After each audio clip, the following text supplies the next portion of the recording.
I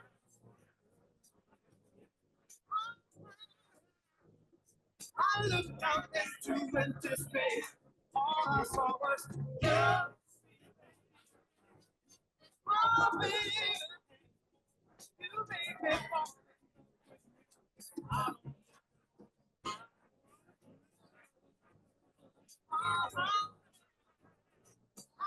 Now this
Can I just pause it? Like this.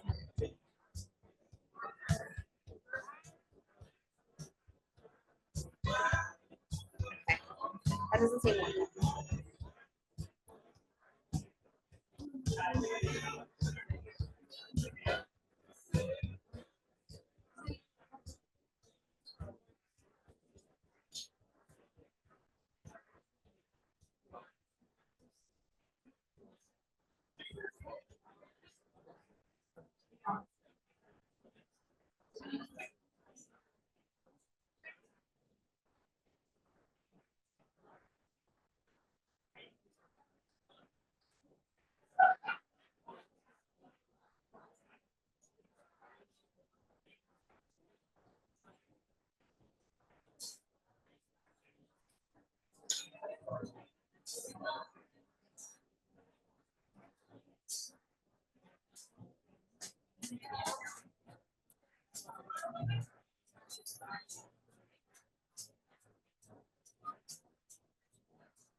No.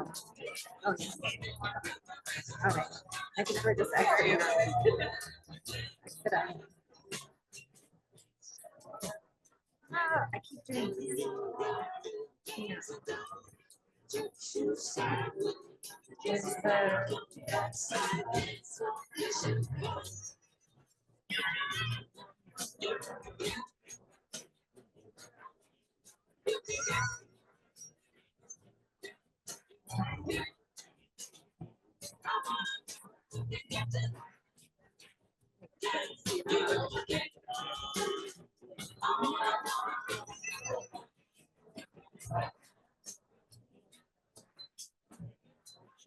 present button. Okay, I might have to ask Rebecca. Do you have an order you want these in?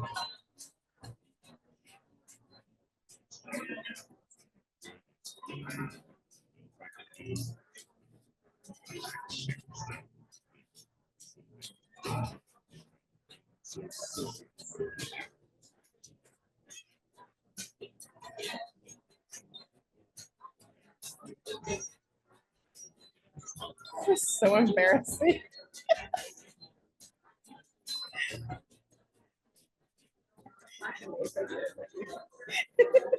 Rebecca, will you show us how to present on this? Where's the present button? As in, like, how to flip the slides through, Or just like how to make this full screen? Absolutely humiliating. It's like a weird map that, like, Also, I don't know how to use a Mac. It keeps like not registering my fingers.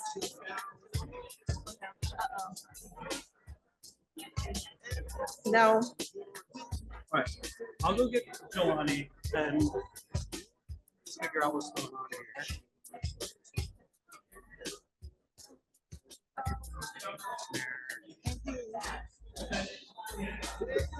And this is sharing out of what? It was on Adobe earlier. I just want to figure out, we're in Adobe here. We go to Zoom and we go to share this and that.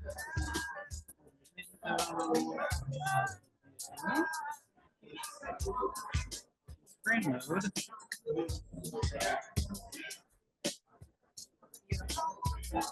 You're not beautiful yet, but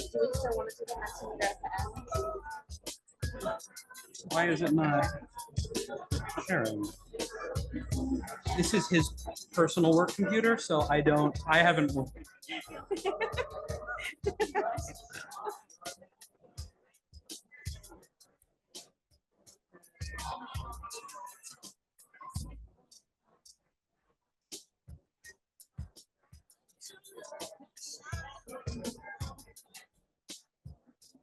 Okay. All right, so start in a minute.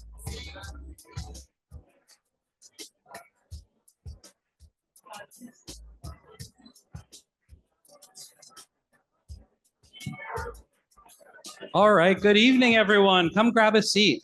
Come get settled.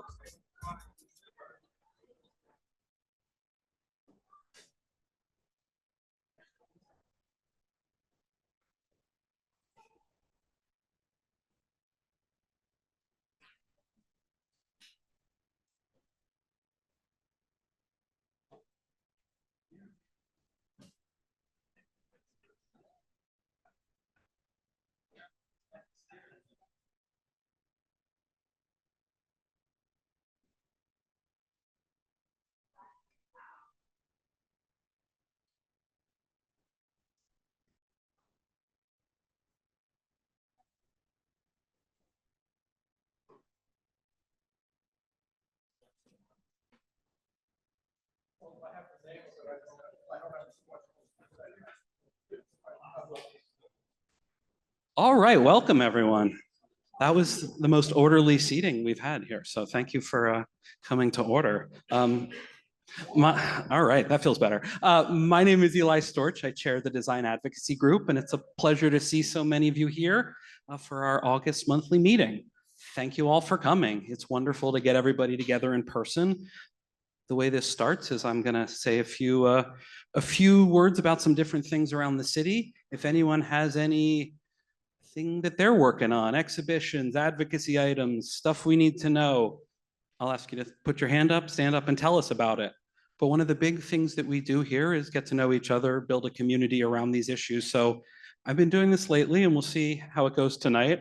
I'm going to put about 60 seconds on the watch I'm not wearing and let you all get to know the person sort of within a radius of one person around you.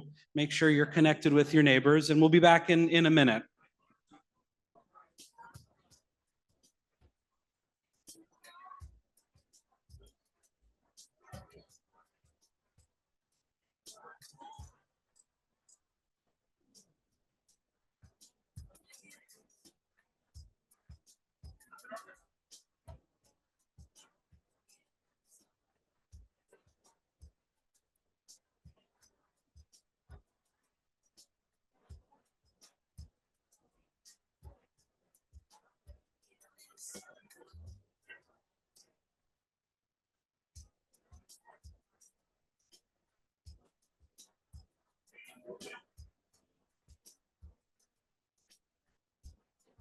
All right, I'll let you finish chatting. Share an email address, make sure you're connected.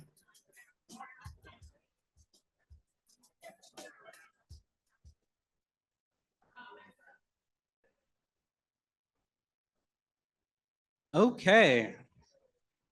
I'm going to bring you back up here. Make sure everybody follows up with your neighbors after this. Thank you for that, Ariel. That was very shushing.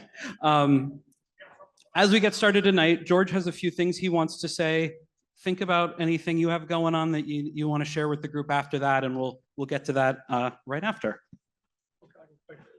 This one works. I'll just use this. Is this going to? Yeah, this works. I'm happy to announce the existence of a new RCO, Registered Community Organization.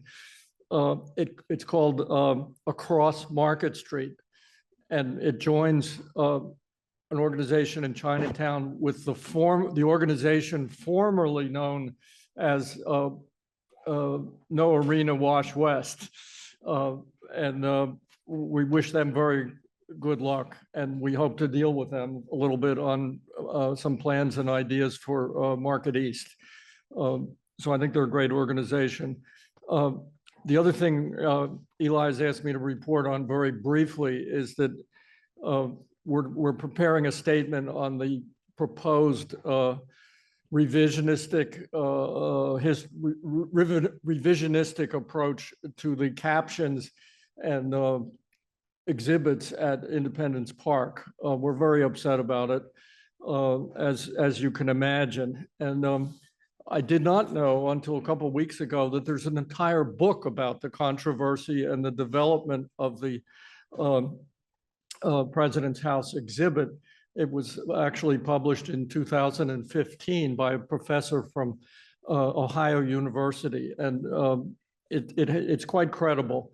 I think it has a few gaps, but everything does. So it's well worth the read, and you can get it on Amazon. You can get it from the Temple Press. You can get it as a PDF from the Temple Press and save the cost of the mailing. The author, sorry, Roger C. Aden, A-D-E-N. And the title is Upon the Ruins of Liberty.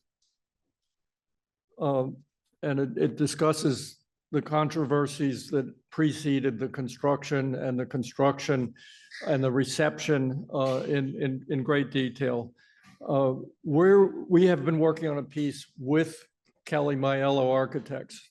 Troy Leonard has worked closely with us on that, and we're about to go through the approval process within DAG on it. And what we gave ourselves 700 words because that's what they like in op-eds. So I took one thought from the president's executive order, which is titled Restoring Truth and Sanity to American History. So our approach in our 700 words was to interrogate this history, this project. Is it truthful and is it insane? And of course, our answer is no, it wasn't insane, and it is truthful. And I'm just going to read the first paragraph, which I overheard. I overheard this in my imagination. Wait, there were enslaved people in Philadelphia?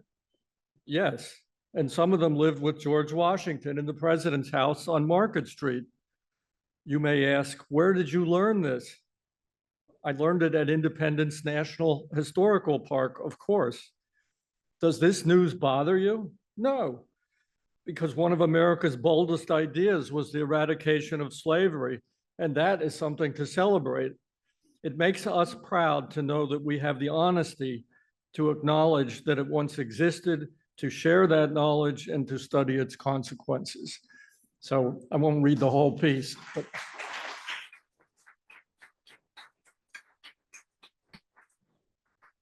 Thanks, George. A few other things that are on the docket around town and around the state.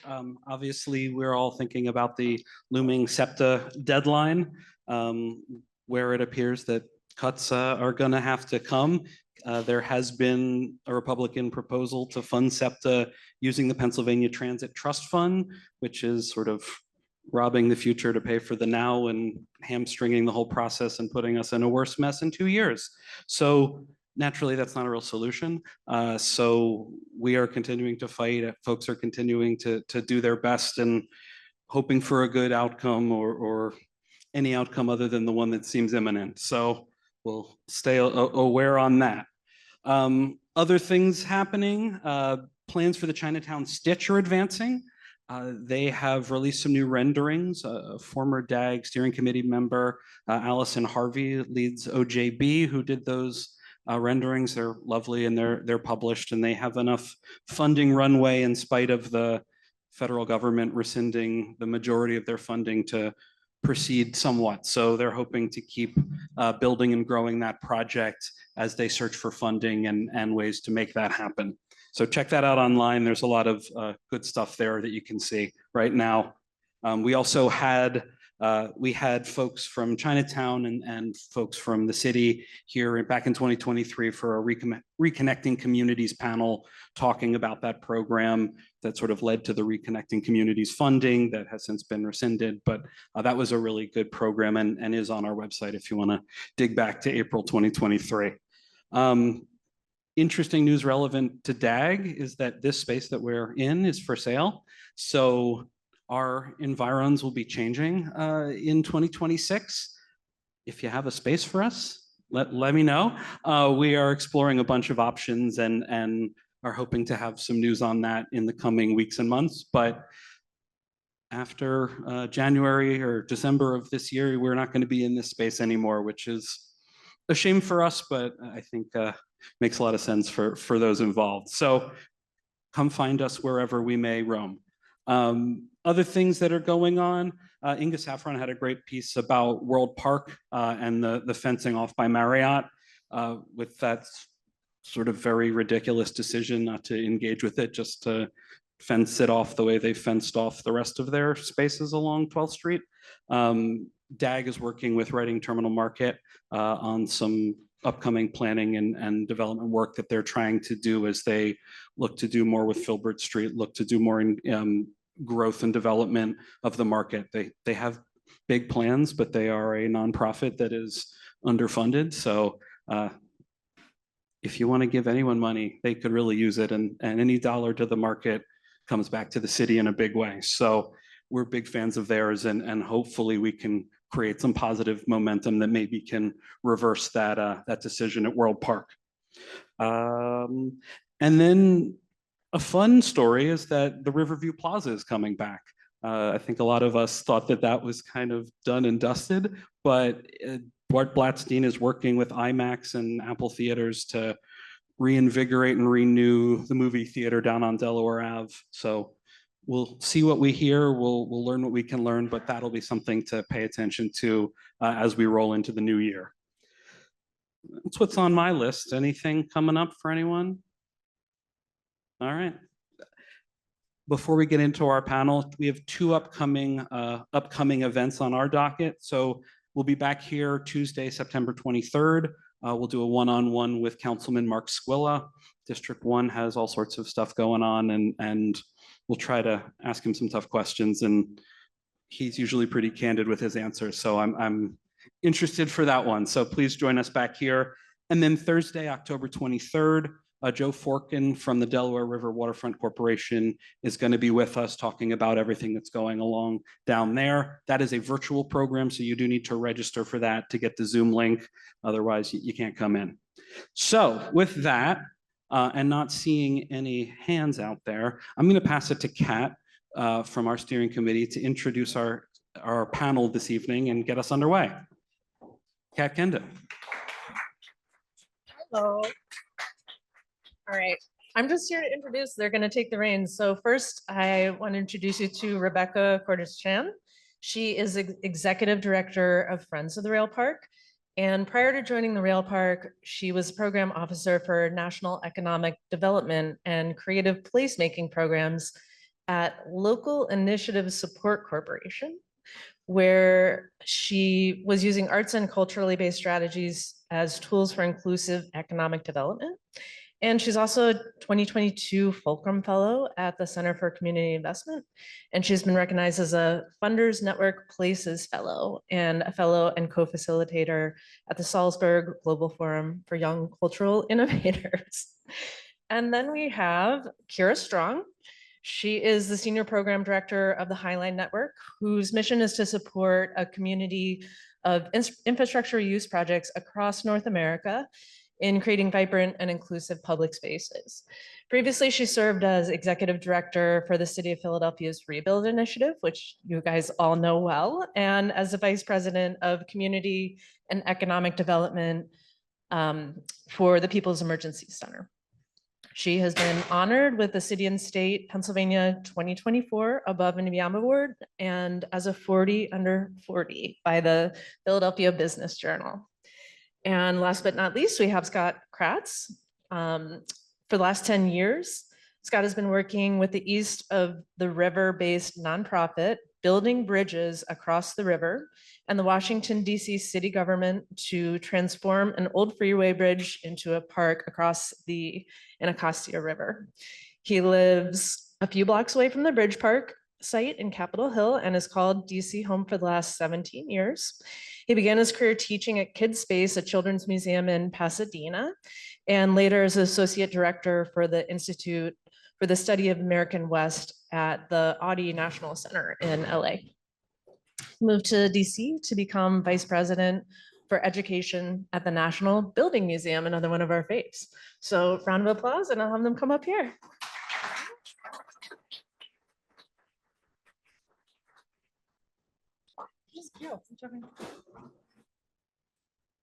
Great. So hi, everyone. I'm Rebeccca Cordes Chan, Executive Director of the Rail Park. Thank you all so much for coming out tonight. I know a lot of you are probably here because you are curious about an update on phase 2 of the Rail Park, and I'm very sorry to disappoint you, but today we'll be talking about inclusive development and parks and public spaces. In our case, a planning process that we have just launched, actually just a couple, speak into this, there we go, launched for the Rail Park just a couple weeks ago, actually, that will run parallel to our physical development work. But then we'll hear from our peers who are much further along in their own equitable development work and inclusive planning processes. So for a quick refresher, for those of you who are not super familiar with the Rail Park, this is it. It is a plan for a 3-mile linear park and pathway that reuses historic Reading and Pennsylvania Railroad infrastructure. It's 3 miles long and has 3 distinct sections: the cut, the viaduct, and the tunnel. And the first quarter-mile section opened in 2018 in Chinatown North in Callow Hill, just a couple blocks away from here, and today welcomes about 40,000 visitors annually. Currently, our efforts as Friends of the Rail Park are focused, at least our physical development efforts as Friends of the Rail Park are focused on the cut, which is about a half mile long, spans 3 acres running from about 16th to 22nd Street, paralleling the Vine Street Expressway.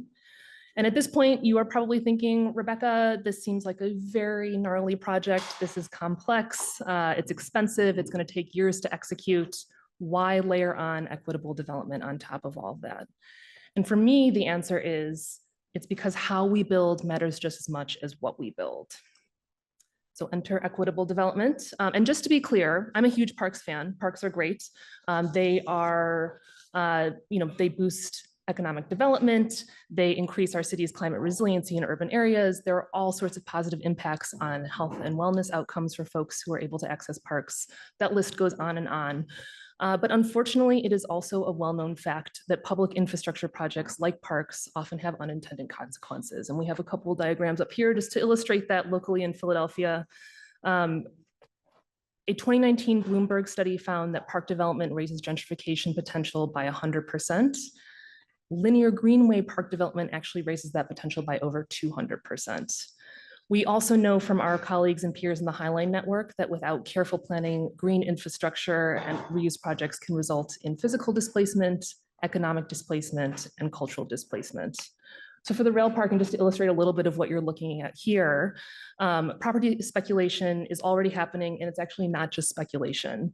The 2020 Chinatown Future Histories report showed distinct changes in neighborhood demographics within a 10-minute walkshed of the rail park, and that's just phase one, which included a significant loss of Black residents, a significant loss of low-income households, and increased property values by 16%, again, within that 10-minute walkshed. And that's all with just a quarter mile of park development. So some of the very concerning stuff, which is why we are talking about equitable development this evening.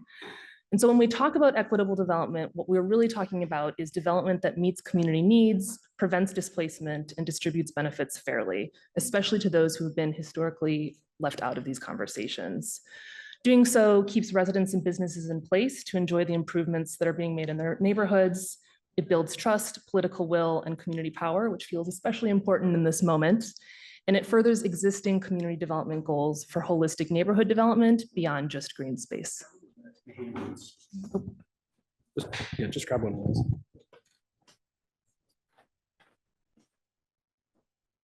How about now? Okay.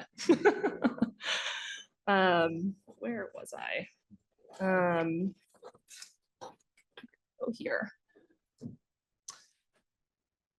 So with all that in mind, we are launching have launched rather, the Rail Park Community First Plan with support from the Knight Foundation and the Department of Community and Economic Development. And it is a community-driven process for identifying a set of tools and strategies that will ensure the benefits of rail park development and eventual operations flow to the people who live, work, and go to school nearby.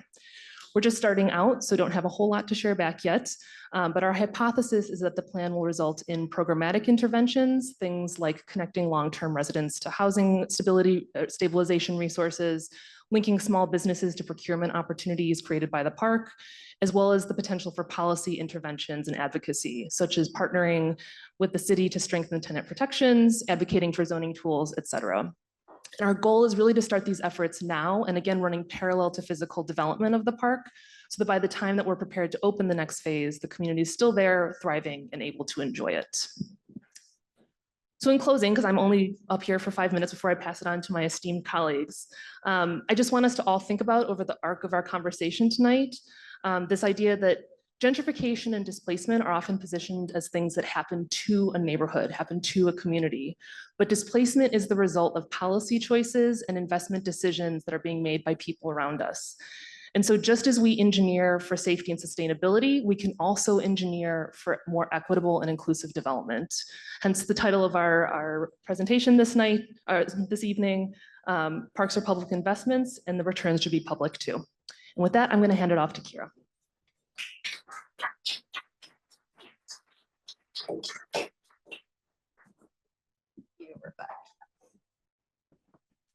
All right. Can folks hear me? Okay, great. So thanks to the Design Advocacy Group for having us. Thanks, Rebecca, for teeing us up. And I think I was obviously brought here as a representative of the Highline to really talk about the case in point of said gentrification, right? So I want to take that and I want to talk about that for a minute. And before I launch into some of the tools and tactics that could be used as we think about this kind of public space development. So I'm going to start with the Highline. So you can see here a photo from the Wayback Machine of what the Highline looked like before its current iteration, which I'm assuming many folks in this room are familiar with. This was a abandoned rail line on the western edge of Manhattan. And in 1999, Mayor Giuliani said, we're going to demolish this rail line. So in come the two founders of the Highline, and I'm kind of backing up here because I think this origin story is really important. And I also think listening to some of the maybe more dismal news around funding and where we are around our thinking about public spaces that started our evening, it helps me, and I always come back to the fact that the Highline had an incredible amount of help to happen, but it started with two guys who showed up at a community meeting about the demolition of the project. They did not know each other. They sat next to each other just like we have tonight. And when they walked out, they said like, hey, like if you want to lead this, I'll help, to each other. And each one, no, not me, right? So fast forward many, many years later, but not too many, right? So that was in 99. The first phase of the Highline opened in 2009. So just last year celebrated 15 years, which actually doesn't seem like a very long time. It's a 1.5 mile linear park. It's obviously quite pretty, but it's also morphed into a space that offers free programming, including tonight they're having a big Latin dance party, stargazing, yoga, a 4-year program for local high schoolers to learn about park management and other components of how you build something like this. And it also, as we all know, I think, or many know, we're going to talk about more tonight, it really created unprecedented growth and development in the surrounding neighborhood. So I think we would argue, if you go back and look in time, that that growth was happening in Manhattan otherwise and in other parts of Manhattan. But this greenway certainly was a part of this story. When Josh and Robbie started the Highline and the ribbon was cut, they envisioned about 400,000 visitors a year.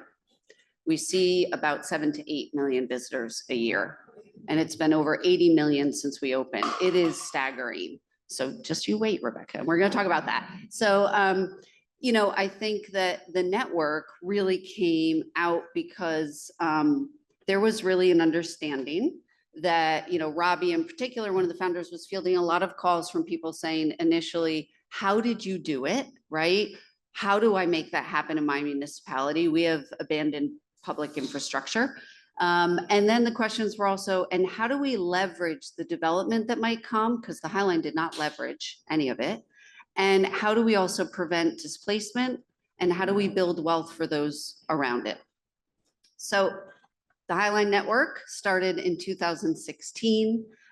We currently have 46 members across North America, most concentrated in the continental US, as you can see, with one in Mexico City and a couple in Canada. They are all different types of infrastructure reuse projects. They are small, they're large, some are still ideas, some have completed one segment, some are finished and into the operations and maintenance and programming. Some have a $1.5 million budget and others have a $4 billion budget. So a real breadth of projects that are part of the network. So I want to give just a really quick snapshot of a couple of members to kind of bring these folks to life. This is Destination Crenshaw in LA.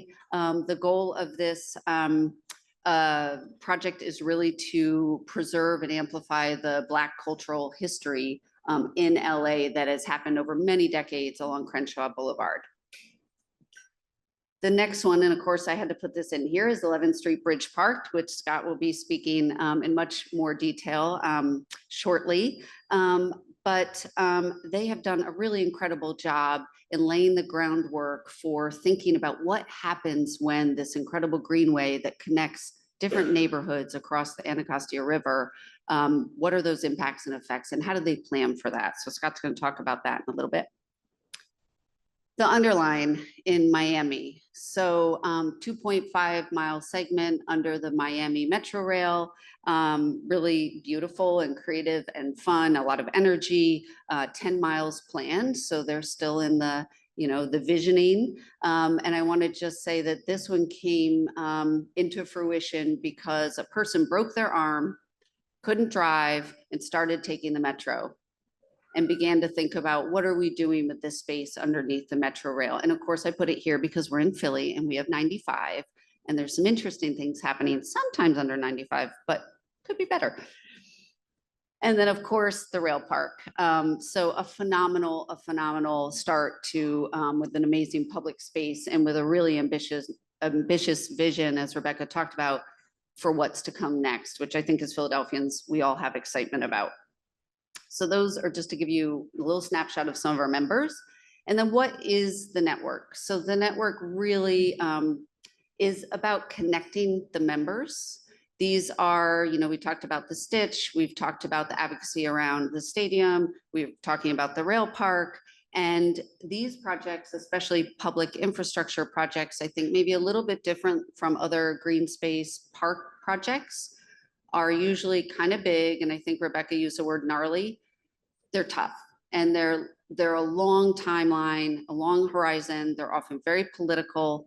They require many partners and a lot of funding. And so part of this community is about supporting each other, best practices, tips, tools of the trade. So to keep each other buoyed as you move through this kind of work. Our members are nonprofits. They do the fundraising and all of the good things that we all are too familiar with. The goals, of course, are really to identify and implement best practices in these public space projects. They're to collaborate, they're to develop collective expertise, support programming that can happen across the sites, and to generate best practices, as I said, and also research. So we provide technical assistance, we bring folks together, and as I mentioned, research, which I'm mentioning again, because it really tees up what we want to focus on tonight with the equitable development work. So our members identified in 2018-19 that there's really a need to think about what are the tools you use to do equitable development? What do they look like? How do you prevent that displacement of your business owners and your residents as your project moves forward? So we realized with our partners that didn't exist and that there was an opportunity to create something. So that's where the Community First Toolkit came into play. So we also recognized that we needed some help on how to do that. I think currently we are a step of 3, if that gives you any sense. And so we knew that we needed partners to be able to focus on moving this forward. So in comes the Harvard Graduate School of Design and Urban Institute, along with 15 different network members who co-created the tools and tactics that are part of the Community First Toolkit. So just a quick snapshot of the members who are involved. The dots indicate the size and scale of their projects. And I'm getting my warning, so I'm trying to speed ahead here. So this turned into both an online and a print tool, which is free, by the way, and it's toolkit.highlinenetwork.org. I'll repeat that again. That would be accessible to anyone to be able to use as they think about their infrastructure reuse or any public space project. So we recognize that most public spaces really impact 4 areas. That includes thriving civic and cultural life. So really thinking about who comes to your space or doesn't come, who feels welcome, equitable economic development. So again, as you create an asset that becomes really popular, what does that do to your surrounding real estate values, as an example? Health, wellness, and resilience. So where is your project located? Is it in a high pollution area? Is there tree canopy? What are the physical characteristics? And then equitable organizational growth. So this is really when parks organizations or public space organizations who are running these, typically nonprofits, reflect the mirror back on themselves. How are they operating as an organization? What are their hiring practices? What are their procurement policies? So with that, we created 5 sections of the toolkit, which has 18 different tools. Again, you can explore these online, but they really looked at making sure that you know when you start a project what your cultural and historic context is, right? That you have an equitable goal and vision for your public space project, that you have resources and stakeholders planned before you begin the project, and thinking through really who should be involved, that you're partnering with community members and other nonprofits and government and electeds to think about how you're going to guide every aspect of your project. And then tools to really track metrics. Are you on track? Are you successful? And how do you hold yourself, the project, and your community members accountable? So this gives you a quick snapshot. This is online. There are over 30 different case studies that the members contributed while they tried out these tools and tactics from the toolkit, because we all know it's great to publish something. If it's not something that you can really use, it has no value. So this is a great, if you are interested, this is a great place to check out how did people actually use these tools. And then of course, 2 quick examples before I wrap up. Again, with our partners here tonight, wanted to mention the 11th Street Bridge Project with Scott. They leaned into the tool Maximize Your Impact. And so they partnered with another nonprofit to form a home buyers club. And this is really Scott's bragging right, not mine. But they recognized the potential of this bridge project to displace people. So with that home buyers club, they worked to get renters into homes. And I checked in with Scott earlier. I think you are at 182 people who are in homes who are formerly renting in the neighborhood bordering where this green space will be created. Amazing. That's no small number. And then of course the rail park. So the rail park leaned into mapping community assets, and they did oral histories and creating a public archive of shared stories and history from residents and others who either had history with the area or from living and doing business in the area. And it was a way to build trust and recognize the existing value and history in the local area. So lastly, I will say, you can see our toolkit is in the middle here. It is in print, but also again online, toolkit.highlinenetwork.org. There are online actual tools, spreadsheets, all sorts of organizing tools, not just theory describing what it is, but that you can use should you like to implement any of them. We hope you will check it out, pull parts and pieces as you think about projects you do to ensure you're really thoughtful in how you're embedding community engagement in that work. And I'll just do a quick plug. Stay tuned. We are publishing, and this is really Scott and his organization's lead workforce development toolkit that will be out in October. So with that, thank you. And I hand it to Scott.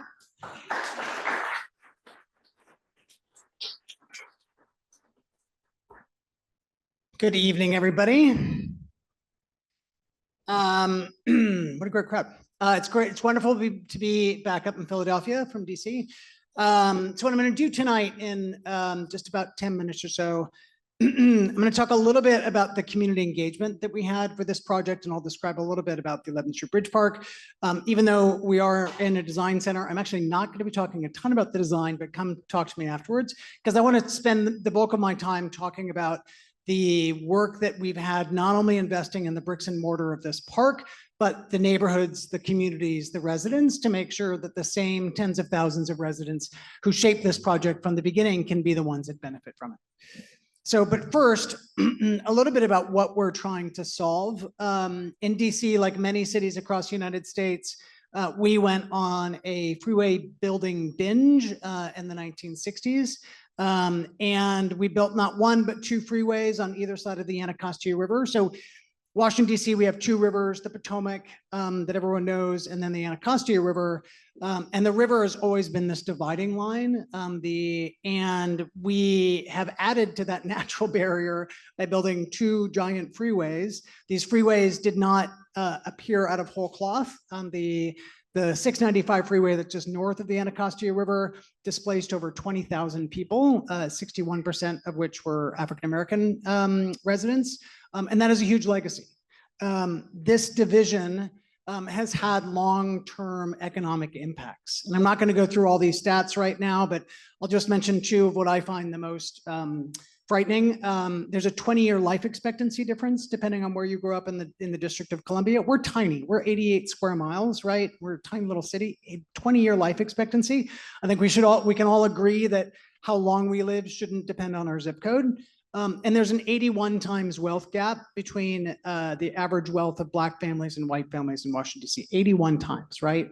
So these kind of divisions really exacerbate that divide and real lack of investment. So what we're trying to do, our solution, is to take this old, aged out freeway bridge that was built in the 1960s and utilize this once in a lifetime moment, once in like a 3-generation moment, really, to instead of getting rid of the old infrastructure, how do we repurpose part of that old infrastructure, extend the life of this initial federal investment and make a new connection, a new physical and metaphorical bridge. The old bridge span was cost prohibitive to keep, so that's gone away, but it's turned out, and I've learned more about bridge engineering than I ever thought I'd want to know. Again, I'm a museum educator, I had no idea to be building like a bridge. But the most expensive part about building a river bridge isn't the deck, but it's the piers and piling. So those were in good shape. We're going to build a new deck that's on top, but one that no longer holds cars or tractor trailers, but that holds community generated programming spaces. And all of this, these are the 4 key goals that have been animating the project from the beginning, are to support the community's environmental, physical, cultural, and economic health. So before we engaged a single designer, an architect, landscape architect, even any engineer, we spent 2 years just talking to local residents, asking, what do you think? Dumb idea, good idea. And that was really critical to, because sometimes I think ideas come to a community where they're already, with fancy renderings and the idea is already 90% baked, right? And it was really important that we took several steps back and made sure that the community was on board with this. We tried to use as many opportunities as we could to remove barriers from true active participation, right? Things like childcare, provide food. We didn't do this then, but we certainly do this now. I would never ask a consultant to come in from out of town and work for free, but that's what we ask of the community all the time, right? So if we're asking for sustained effort from our community, we need to pay them. We need to honor that. We then asked for what should be on the park. We heard all these great ideas from both sides of the river. And we, in 2014, we began an international design competition. We had 81 firms from across the world apply, and the community actually selected the design team.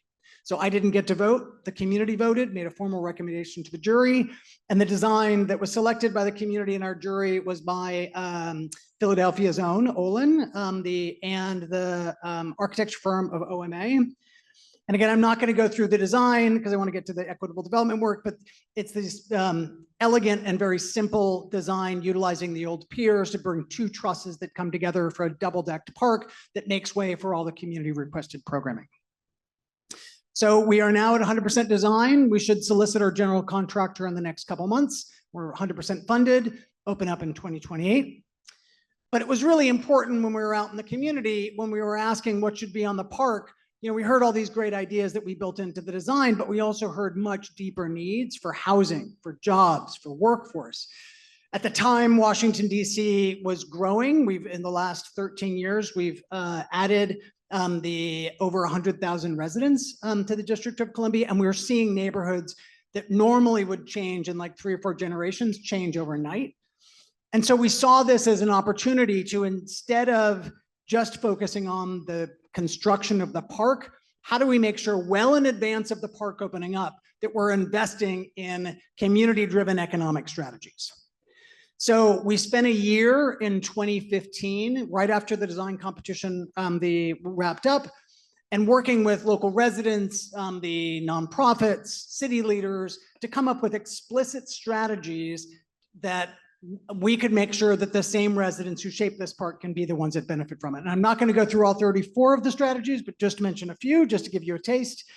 As Kara mentioned, we've been running for the last 8-9 years a home buyers club. We're actually providing down payment assistance and closing cost assistance that have helped 182 east of the river renters become homeowners. We've stood up a community land trust. The Douglas Community Land Trust raised millions of dollars for early property acquisition that I'm very happy to share now has over 230 units of permanently affordable housing.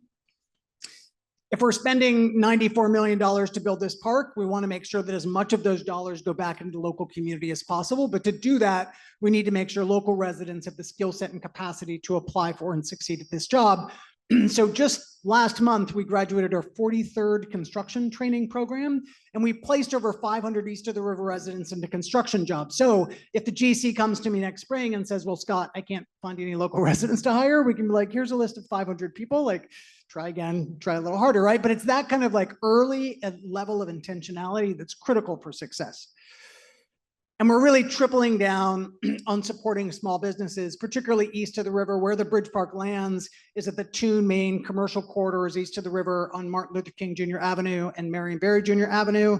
So we're in our third cohort where we're working with consultants from Booz Allen, who every year for the last 3 years have provided a whole team of consultants to work with 10 Black-owned businesses east of the river on anything that they need, like building back-of-house financial services, marketing campaigns, the HR manuals.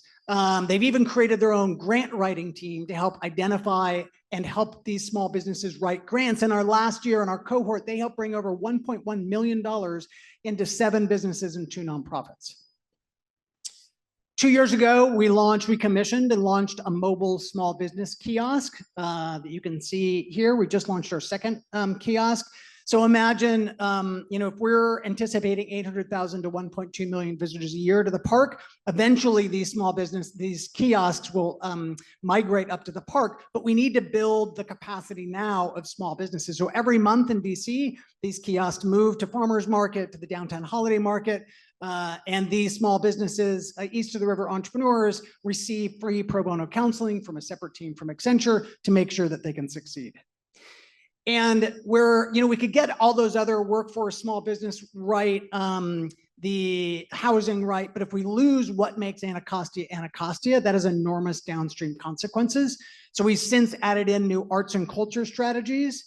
And every year for the last 11 years, we hold a giant festival that we produce called the Anacostia River Festival that brings about 8,000 residents down to the banks of the river and gives on a single day one single afternoon, what the residents of Washington, D.C. can experience 365 days of the year when the park's open.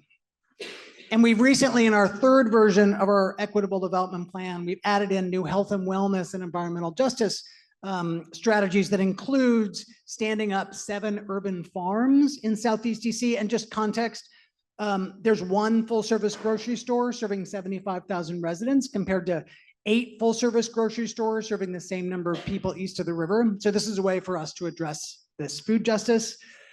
And finally, the last couple of strategies to mention that might be appropriate on a day like today.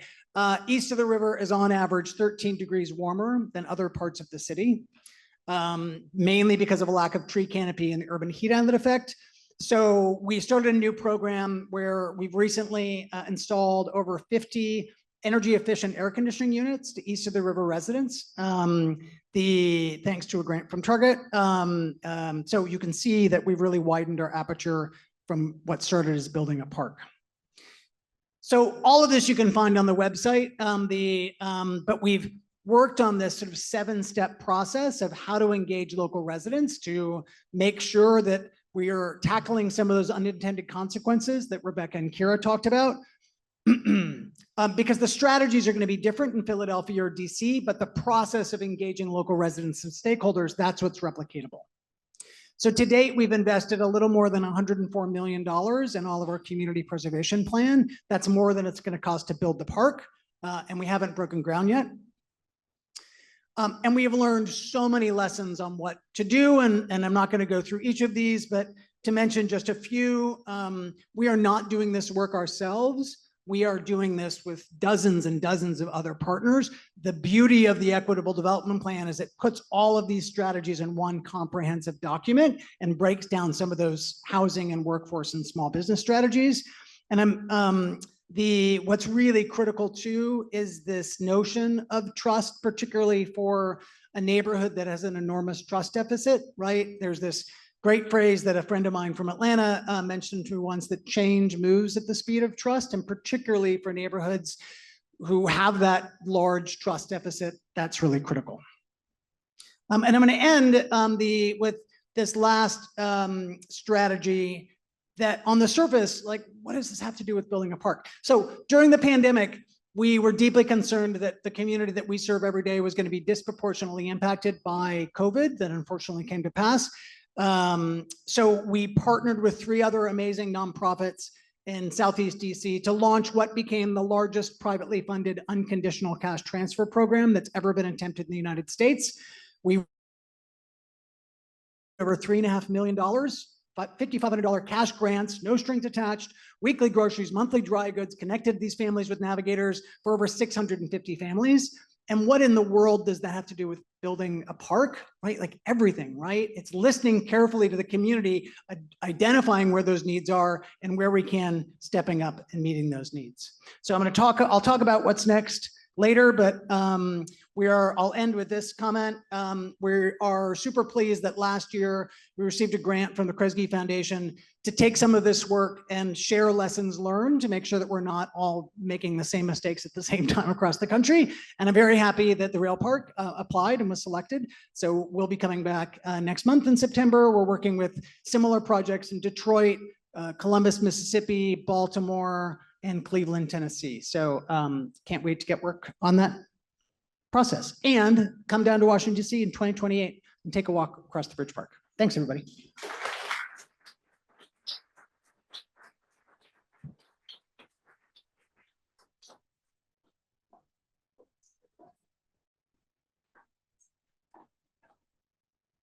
Get to play moderator, which will be fun because I feel like I'm meeting my heroes right now. And everyone, please, we have a couple prepared questions for Scott and Kira, but please think of your own for any of us in just a few minutes. So Scott, thank you so much that was just so much information and such impressive work that you've been doing in Washington, D.C. You had ended with talking about the cast and characters of or just the numerous partners that you have been working with. Aside from community members, who were the kind of individuals or institutions whose buy-in most propelled the work, especially in the kind of early stages? For the park or for the equitable development? I would say both, but probably the equitable development work. Yeah, the equitable development work,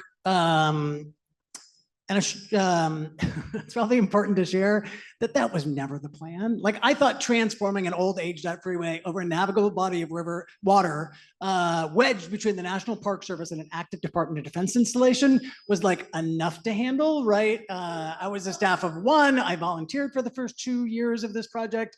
Clearly, I had too much free time on my hands. It was the local leader of LISP DC, Local Initiative Support Corporation, a CDFI that had been serving the community for the last 25, 27 years, a woman by the name of Oramenta Newsom, who was a mentor of mine. And Oramenta was just relentless. She was like, we need to be thinking about how to invest in these communities in a different way. And the topic of gentrification would come up in community meetings. It was like, yeah, somebody should really tackle that. Anyways, we're building a park. Like, you know, we're just staff of 2, like, had to raise tens of millions of dollars. Like, we can't take that on. And Oramenta finally said, well, how about if I give you half of a full-time staff person to help project manage this? Like, then can we do this together? And I was like, okay, all right, I think we can do this. So she helped bring together key members from the DC Office of Planning, the Urban Institute, to make sure that all of these strategies were based in sound data, because we were making recommendations to ensure local residents can stay and thrive in place that needed to have a solid base of data, and a local advocacy group called the DC Fiscal Policy Institute. And I think early on, which was really important, which is something that I think we're going to be working on in the next couple of months, is we did a larger asset map of the work that was already happening in the community. Because again, we had a staff of 2 at the time. We now have a staff of 8. Like, we're still pretty small. And we invited everyone to the table, right? And like, tell us your ideas, what's working well, what would be better if. How do we connect? How do we break down some of those silos? Like, the housers don't talk to each other, more or less. Housers talking to small business, talking to CDFIs, right? So we got everybody in the same room, and everybody was really intrigued of like, oh, we can create this multi-sector approach. And we had no money. Like, there was no funding for any of this, right? But we're a believer that, like, with a good idea and with putting the community at the center, funding will follow. That work and those partnerships continue. When we identify a need that's in the community, or we hear a need, we first try and see who else is doing this work and how do we bring them resources to that nonprofit, city agency, whatever. And if it isn't being addressed at all, if there's truly a gap, then we see where we can step in. Thank you. Awesome. Kira, you bring a national perspective to our panel this evening. I'm wondering if you could share, outside of our illustrious colleagues in Washington, D.C., any other standout examples of folks who have gone deep on equitable development, either from like a programmatic or even a kind of policy intervention perspective. And I'm going to pass this to you. Thanks. Thank you. Well, of course, you two take the cakes there. So, kudos to the work you're doing. But I think in addition, there's a number of members doing really interesting work. And I will also just say, for those that are interested, there's info on our website of every single project, and there really leads to their website. So it's a quick way to find out more. But we have a network member in Houston, Buffalo Bayou, who has done a lot of work also in the affordable housing realm, and really thinking about what that looks like as they develop a greenway on the east side of Houston that has not been as typically well-traveled. And I think they're thinking really thoughtfully about what supports they put in place. And they're so modest, they recently in conversation said, oh yeah, well, it was just an 80-unit affordable housing development. It's like, wait, what? That's amazing. 80 units is nothing to sneeze at. And especially for an organization, again, who started really as a green space and park organization. So that's one. Another one I would say also actually in Texas, but in Dallas, is the Trinity Park Conservancy, who recently did and if you want inspiration for a ribbon cutting, go to their website and look at their ribbon cutting video. It's like over the top. And what's that? Yes, exactly. But one of the things when we said, wow, that was really over the top, that their executive director said is, look, these people have waited for so long for this space that has been promised and for various reasons has fallen through. Like, we needed to really come in with a bang and really celebrate and really be able to harness the excitement of the community relationships that we have fostered and built over the years and years and years of this project not happening. And so I just thought that was a really interesting moment where you decide to spend money on something that feels like an event, and how important that really was to the community members and residents that they had worked with so long. So those are just kind of two off the top of my head. I think we're actually running a little low on time, so questions from the audience. Gotcha. Thank you. Could you focus on our project here in Philadelphia? Timeline, cost, who's involved, what's what? Sure. So with regard to the Community First Plan, as I had briefly mentioned, we are funded by the Knight Foundation for the next 2 years to do the planning work associated with the Community First Plan, as well as a small grant from the Department of Community and Economic Development. We have at this point selected a consultant. We'll be working with HRNA. We are about to release additional RFQs actually, for facilitators and an artist to also help us with some of the engagement. And we have also convened a community advisory committee. We are more than 20 members strong at this point. Some of them are actually here this evening. I think they might also be wearing Rail Park pins. So please, if you see them, say hi and ask them what they do and what they're passionate about with regard to community development in the Rail Park. It also consists, the Community Advisory Committee, of some elected officials and their policy folks, or their staff policy advisors. And so it's a really nice cross-section of both neighborhood representation, but also folks who can help us think about what's actually possible in Philadelphia from both, again, that programmatic and policy standpoint. Understood. There are questions about the ownership. So referring to physical development, sure. So at this point,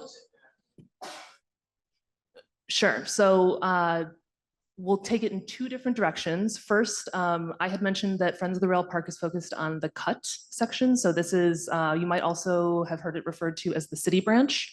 So from 16th to 22nd, paralleling the Vine Street Expressway, that is owned by SEPTA, and we are in conversation with SEPTA to move development forward. It's been a positive reception so far with SEPTA, and we are currently now waiting for SEPTA to work with the city to iron out some of the leasing, long-term leasing agreements for the cut. With regard to the viaduct, in 2023, this is condensing a ton of information into a very short, like the bullets. In 2023, the city introduced legislation to either condemn or purchase or otherwise acquire the viaduct. That effort is being spearheaded by Center City District. It is still currently under litigation. Reading International, who still owns the viaduct, is fighting it. The latest is that we are waiting for a ruling from the Surface Transportation Board. Without boring everyone, it's basically the Supreme Court, but for railroads. And like the Supreme Court, they can decide when they issue a ruling whenever they feel like it. But Reading is fighting, and so the litigation is ongoing on that front. We don't have a date yet for when the ruling will be released. In the meantime, we are on a steering committee. So Friends of the Rail Park is on a steering committee along with the East and West Poplar Neighborhood Associations, the Callow Hill Neighborhood Association, and the Philadelphia Chinatown Development Corporation as the kind of neighbors and neighborhoods most impacted by that development. And so we receive updates on that front. Sure. Other questions? Right here.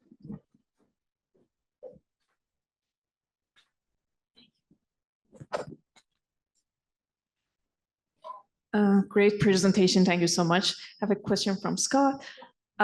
So you were saying you did all of these kiosks for business improvement, like development and just passing on the skills for these people. But how did you identify the jobs that are like, did you anticipate the jobs are coming, the jobs are currently there? Because I imagine when there is like this big park built, there will be more jobs coming. So how did you identify that and try to bridge that gap?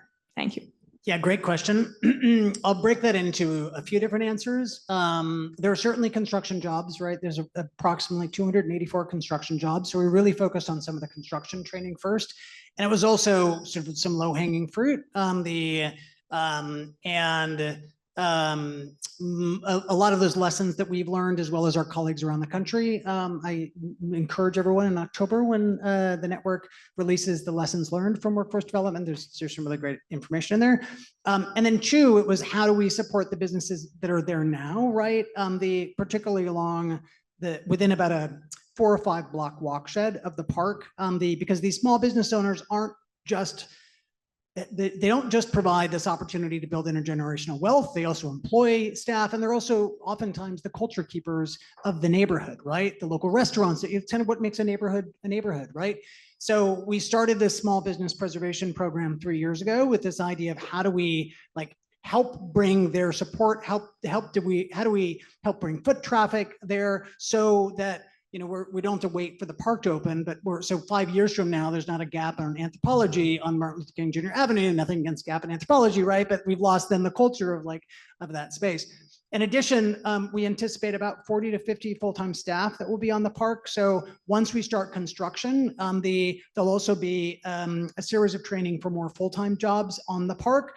There'll be park rangers. We're going to have an environmental education center that's going to be leading a whole bunch of environmental education programs right on the banks of the Anacostia River, not run by us, but run by another nonprofit, the Anacostia Watershed Society. We have in our equitable development plan of working with AWS to then start training, right, to make sure that when people come to the park, that the park is reflective of the community that we serve, right? So, and then that doesn't necessarily touch on all of the other potential jobs that are in the immediate neighborhood. Again, if we're getting 1 million visitors a year, that's a, that's a lot of the potential extended work, right, that can ripple out. So we've been working, last thing I'll say is we've been working very closely with the BIDs, the business improvement districts on both sides to make sure how are we supporting these small businesses right now? And I'll end with this really wonderful thing. Several of the businesses and nonprofits have gotten together now because they're continuing, particularly east of the river, continue to suffer from lack of foot traffic. And we're working with them to help create some regular monthly programming. And so this kicked off this year for Juneteenth. So we did a walk across the bridge with 700-800 people, like walk across the bridge. And then there were business activations, like every restaurant, every business was totally packed, and we loved it so much that we're continuing to support that. We're going to do a lantern walk across the bridge in October, and there's the Go-Go Museum that's east of the river. If you know Go-Go music, it's the official music of Washington, D.C. And so there's Go-Go concerts around the entire space. But again, it's like we can't wait for the park to open, because if once the market like starts to move on there, like it's almost too late, right? And I would argue it's even even for a city to respond to it. So it needs this sort of year's worth of development in advance. So. Thank you.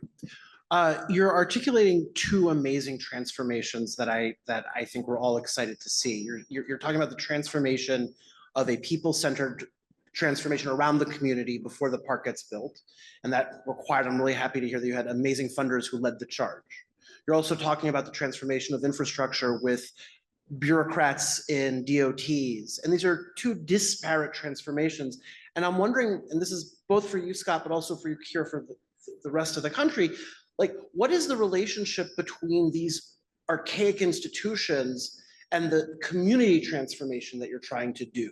Do their design guidelines inhibit your other equitable plans?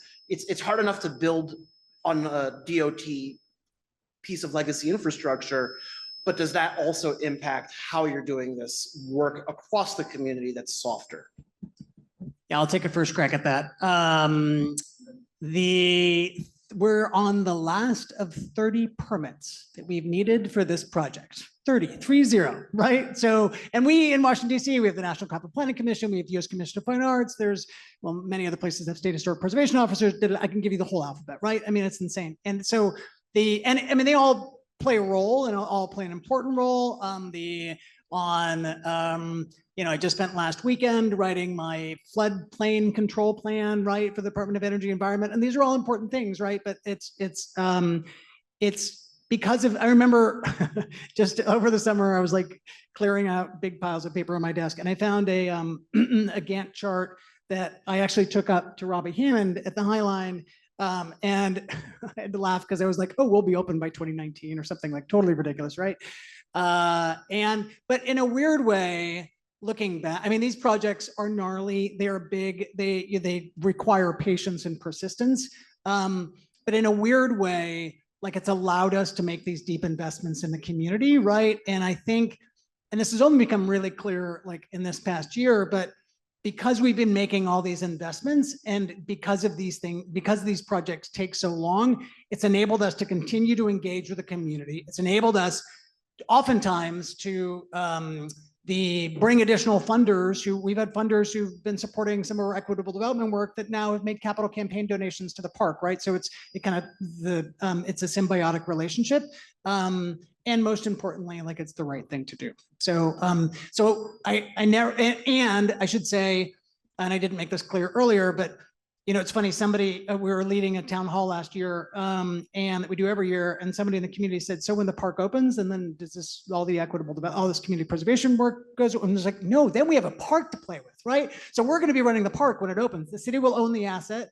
This week, next week, excuse me, knock on wood, after 4 years of working with way too many lawyers, we'll have a public space permit, so our formal agreement that we are a nonprofit will be running this thing.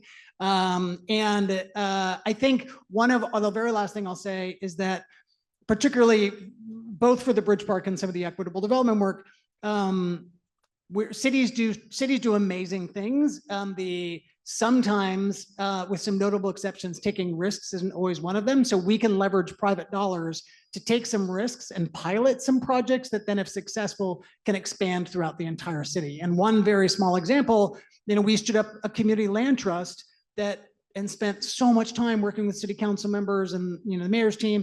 And the mayor just put $2 million in her budget for additional property acquisition for the community land trust. That never would have happened if we weren't able to leverage private dollars, philanthropy dollars, right? To then move the needle in a much bigger way across the entire city. I will just add kind of two thoughts to that. One, that's like a perfect case of why you need a network, right? So how do you not recreate the wheel? And how do you also leverage the politics and the even, the High Line certainly over the years has visited other sites to say, this is how we did it and it is possible, right? And so those layers and layers and layers. So that's one kind of thought I had on that. I think it's really important. And I will also give a local example of layers and layers in politics and kind of how do you not let that drive it? Certainly some folks might be aware with rebuild, layers and layers and layers and the perception of length of time. But I think that team and certainly myself and the city should be so proud of the fact that those projects have landed with an incredible enthusiasm among the residents who really help drive them.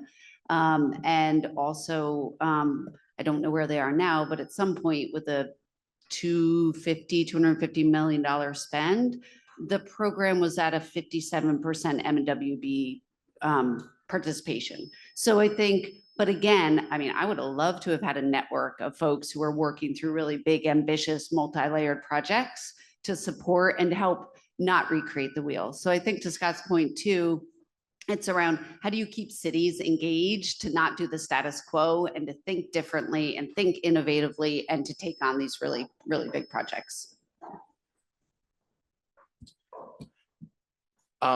Yeah, thank you all for being here tonight. I guess my question can be summed up in where do you draw the line?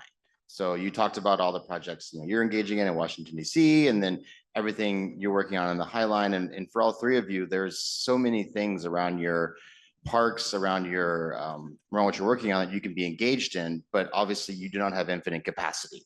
So where as organizations with limited resources, but still very passionate, involved employees and community members, how do you prioritize and draw the line to make sure that at the end of the day, you're still delivering what your core mission is, which is to, have that community asset be developed in the end? I'll take a first stab at that. Great question. 3 different quick comments. One, we originally started our larger focus on the 3 wards that surrounded the park because we're in a ward system in DC until I realized there were 245,000 people who lived within those 3 wards. And I was like, that's bananas. So we focused on a 1-mile walk shed around the park. It's a very hyper-local place-based initiative.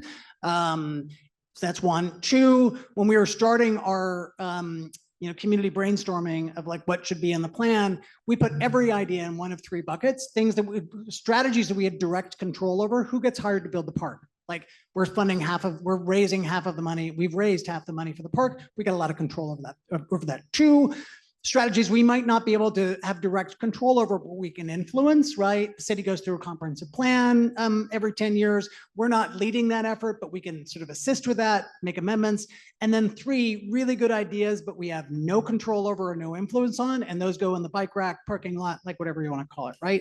And that's really critical. And then I'll say the last thing is that we also, I'm going to say something very obvious, but it's important to state this, that this is only in DC, at least, this is only a successful project if we build the park, right? If we don't build the park, it's going to be like, well, they got busy with community land trust, they got busy with home buyers clubs and everything else. And so we've been just like pedal to the metal, like focused on getting these last permits done so we can fulfill the promise with the community, right? And actually break ground next year. And we have a lot of city champions to do that. The community's waiting for it now, but it's that is absolutely critical. Add to it that I don't know if it always requires resources in the way you might be thinking. I think it can require patience and tenacity and drawing a line. So I think, for example, the workforce, the women and minority participation that I referenced, it was very high. We did a workforce development program and we brought people into the union, but that was building a pipeline for projects to come down the road. That did not actually benefit directly rebuild, for example. But what pushed that was an absolute unwillingness to budge from what we needed to be on the project. And that didn't cost money. It required backing, right? Political backing, which we didn't always have. But so I would just say thinking creatively too around even the community engagement and some of those toolkit pieces, they don't necessarily require dollars, but I do think once you start to lead with some of those, sometimes the funding also will come. Rebecca, do you want to add? And I'll just add, because again, we're starting out, so it's very helpful to actually be able to learn from Scott and Kira and other folks in the network. But I would also just add that we will be leaning heavily on our community advisory committee to also tell us where that line is and also tell us what's possible in Philadelphia, because what is working in DC or working in Houston, Texas might not work here. And so also just making sure that we're right sizing for Philly and the environment that we're working in. We're gonna do a couple more. Hello, yes, thank you for being here. Now, I just have a quick question getting back to the rail park, especially the section west of Broad. I know they've been talking in the past about using, since it is a very wide cut there, using some of it for maybe lanes for some kind of bus rapid transit system, since SEPTA does own it and you're in talks with SEPTA. Has that been a consideration, either if not right now, have it so that it maybe could someday fit a couple lanes for bus rapid transit and make that a comfortable fit? Because the bus rapid transit might also continue east of Broad onto Arch and Race Streets all the way down the Penn's Landing and be kind of like a cultural corridor, as they called it. Sure. It seems unlikely that bus rapid transit would be feasible in that section. There was a study done a couple of years ago that showed that it would be prohibitively expensive at this point in time. Also, just thinking about bigger picture, what's happening with SEPTA, I feel like would be difficult to broach that concept at this time. So for now, as advocates for the rail park, we are pushing for it to be developed as public space and as green space. So that's kind of where we are with that at this point.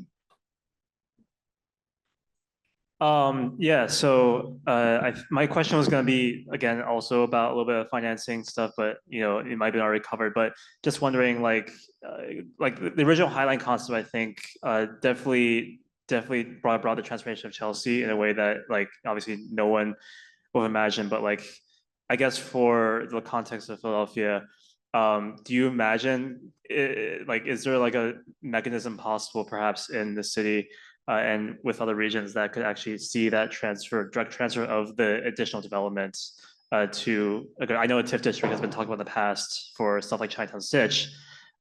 Is that a possibility here as well? So that is something that we will be exploring, this idea of value capture strategies. So it could be a TIF, it could look like we like business improvement in districts in Philadelphia. There's lots of other mechanisms that we use here. We will explore that as part of the equitable development plan, or the community first plan rather. But again, hard to say. And I think doing that planning work and seeing what the feasibility is, both financially, but also kind of culturally and politically, is really important too. That'll be, again, part of our process and something that we're looking to. There was a question in there about, I think, was it Anacostia, but I'm not sure. Did I answer your question? Yeah. Okay. Okay, we're gonna give you guys one more. I was curious from both of you if you could talk a little bit about ways to get funding as a nonprofit versus like a for-profit organization, and like what works in your cities, and Just like the pros and cons, because I know you can get more grants as a nonprofit, and there's pros and cons to like you said, getting the park built, and that's the end goal. So what would you recommend for Philly, or what works in your city? I feel like that answer deserves like an hour and a half conversation over drinks or something, but I can give the so we're a 501c3, we're a nonprofit, right? I spend a lot of my time doing fundraising. Probably 60% of my time is on funding, either for the capital for the project, or for our staff costs, or for all of these equitable development work. And it's really doing our due diligence of identifying where is the need that we have, and who is then what either family philanthropy, individuals, or corporate giving align with that, right? And I think it's really important not to chase dollars that we don't necessarily have a core competency in. I've seen nonprofits do that, and they really get into trouble, because then they end up just chasing money, and you kind of lose your North Star. You lose and what we found though is that there's different things that funders are interested in. Some funders really care about their name being out there. Other funders could care less about it. We've done a lot of work with financial institutions that are obligated under the Community Reinvestment Act to invest in their local neighborhoods, right? So we've gotten a lot of money from banks, right? And built some deep relationships with them. And then ultimately it's, I'll give you an example. Because we built strong relationships with, I'll give one example, TD Bank, right? They came in like 8 years ago as a $15,000 funder for our Anacostia River Festival, right? So not a ton of money, like not nothing, but not a lot of time. But we've been able to build really strong relations with not only the president of the market for Washington, D.C., but regional executives. They've invited us to come talk to their national conferences. And we applied last year with the Washington Area Community Investment Fund for $1 million gift. It's a competitive grant. 400 entities applied from across North America, actually, and we were selected to provide additional financing, loans, and technical assistance for Black-owned businesses east of the river over the next 3 years. And was that that certainly was not, I'd like to think it was the power of the idea and the need, but it certainly helped having these, like we had champions within the organization. Like many of these folks are now friends, right? That we connect with, we give updates to on a regular basis, but so people give money to projects and ideas, but they give money to people that can implement them and to have that trust. So that was a whole bunch, there was a little bit of a ramble, but yeah. All right, I think that's it for tonight. Thank you so much, Rebecca, Karen, Scott. That was great.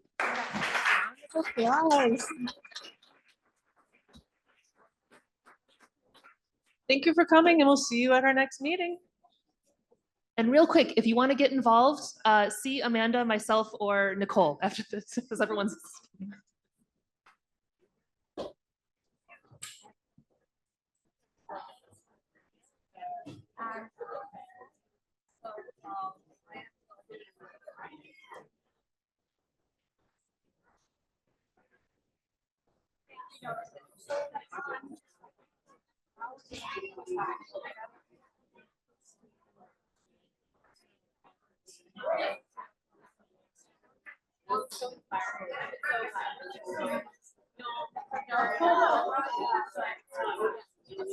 All right.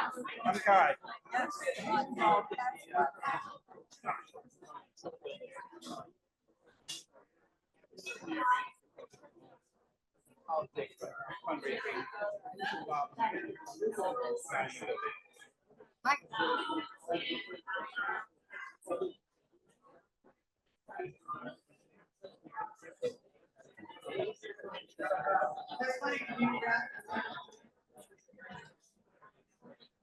Yeah, I'm just curious because it's a couple stories.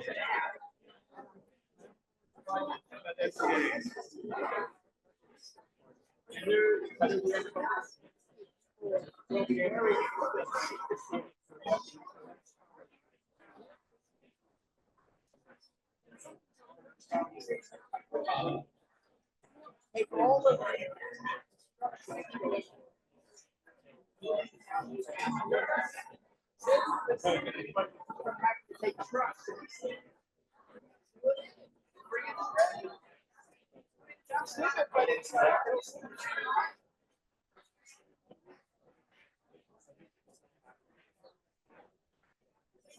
that's what's there. So just fill it in for the next project. Somehow, or at least up a bit. You gotta put rails along it so people don't fall in.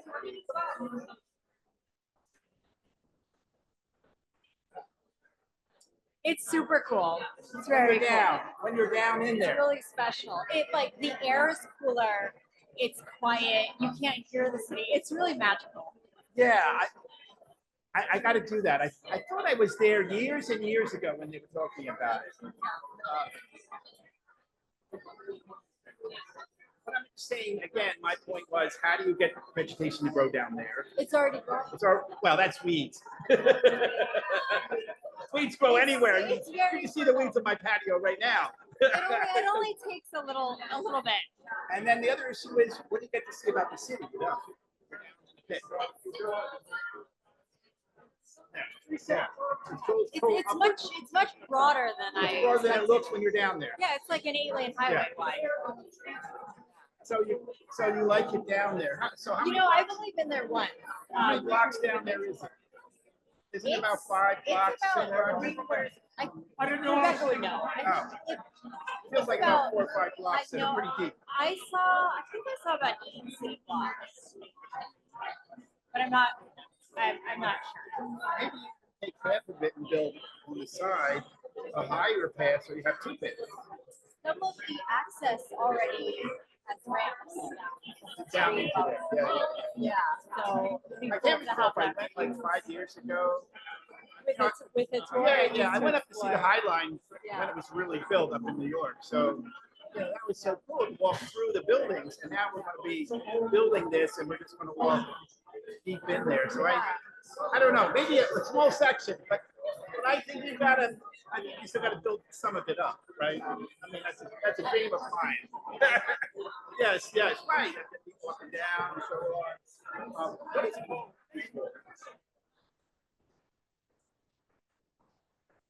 Didn't he do the east side pretty much? Right. Now Prima's doing, is she doing rail parks now? That's what I thought. He once told me, he said, don't even try to buy anything from a railroad company. They don't sell. They don't want to sell because they're losing their. And where is SEPTA? Why is SEPTA to say, yes, we'll sell it to you because we need money?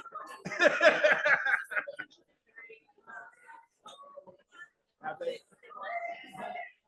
won a 99-year lease? All the transportation companies try to protect their corridor because the corridor will be more expensive if they have to buy the real estate later. So I understand that, but it still takes time. Yeah. It can be done. That's great stuff. Thank you. Thank you. Hi, hello. Thank you so much for that. I brought you your cider. It's too hot for sweatshirts right now. There's like I'm good. I feel like that was last year. It was great. Sunday. Oh, yeah. August was like a little monster. We rode for 8 miles. I know that's so. Like the engine, the we had a good time. Really nice time. How was your show? Yeah. Indiana, very flat, very dusty. I still You need to do your thing. Are you around this weekend? Kind of. Okay. Yes. Yeah. Yes, I am. Yeah. Okay. Cool. And thanks so much for coming, Michelle. Yeah. Hi, I'm Lily. Nice to meet you. Why do I know your name? Do you want to connect with us? No. I tried working with them, but it didn't work. But also, I heard so much about you from Sheila. She's been working in Thailand. She said you're such a great person. Sorry. Oh my god. What happened? I hope you don't have to switch each other. No, I'm just laughing. Oh, okay. My mom's like a little bit. She said you're such a great man. I should know you. Yes, okay. Yeah, she said she got out of the job because of the like roads or whatever, but yeah. But anyways, like happy to meet you in person. So let's talk about of course, I'm usually caught up with questions. Like, okay, what about this? Yeah. So wait, so what are you doing now? So I used to work at Old District, but that's why I know your name. Ah, right. Okay. Yeah, very nice to meet you. Thank you. Yeah, well, it's been 2 months that I've changed and I'm working as a project manager with Mirror. Oh, amazing. Yeah, very cool. Are you liking it? Oh, I do love it so much. Yeah. Also, I was thinking maybe it's always not now, but just like I can collaborate with you guys and doing some activations for your parts.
You're doing good. Actually, like this because last year we had yes, like I mean that was your tool that there's yes. That's why you probably yes.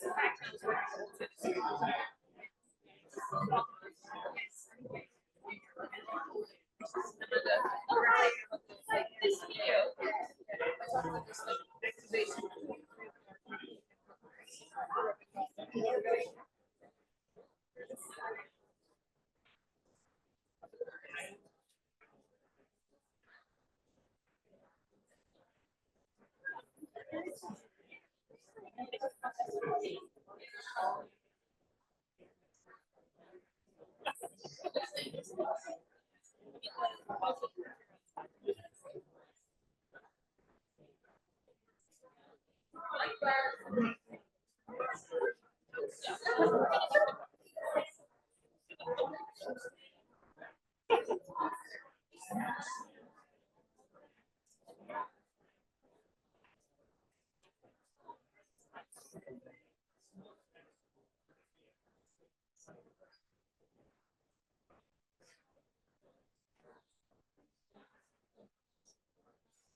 Well, I mean, we have some places.